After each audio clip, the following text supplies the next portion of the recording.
आता विकास ठीक आहे, मान्य असेल, आम्हाला पण विकास करायचा आहे, पण शाश्वत विकास करायचा आहे, सर्वसामान्य जनतेचा विकास करायचा आहे.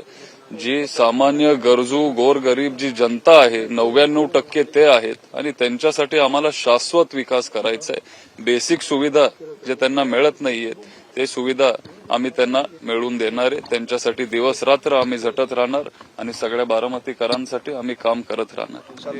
पहिल्यांदा बिटकॉईनच्या विषयावरून त्यांचा ऑडिओ त्यांचा आणि नाना पटोलेंचा व्हायरल झालाय. त्याच्यावरून भाजपनं जोरदार टीका केली आहे. 5 प्रश्न सुप्रिया सुळेंना विचारले.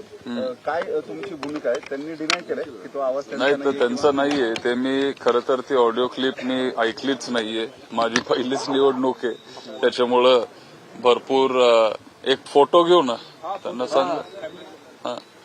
भरपूर माझीच धावपळ होती, त्याच्यामुळे ते बघायला वेळ मिळाला नाही. अजित दादा म्हणतात तो आवाज सुप्रिया त्यांचाच आहे. मी नाना पटोलेंचा आणि त्यांचा आवाज ओळखतो खूप दिवसापासून. ठीक आहे, तुम्ही त्यांना विचारायला पाहिजे, कारण मी ते बघितलंच नाहीये. मला जरा एकदा क्लिप बघू दे, पण ताई असं करतील असं मला वाटत नाही. यावेळी पहिल्यांदाच असं झालं की अजित पवार आणि शरद पवार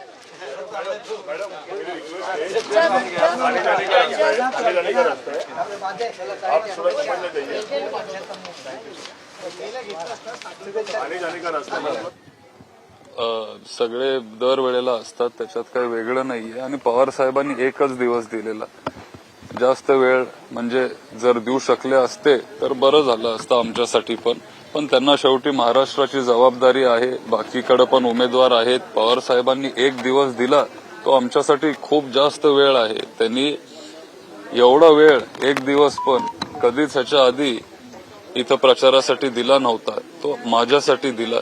मी मनापासून त्यांचा आभारी. आणि दुसऱ्यांनी जेवढा वेळ दिलाय किंवा त्यांना कुठल्या पद्धतीने काम करायचंय, शेवटी लोकशाहीमध्ये सगळ्यांचा अधिकार आहे.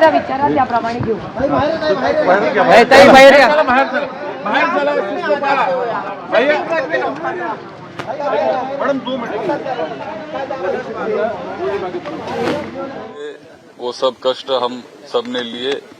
मैं, मेरा कुटुंब, परिवार, सब हमारे जो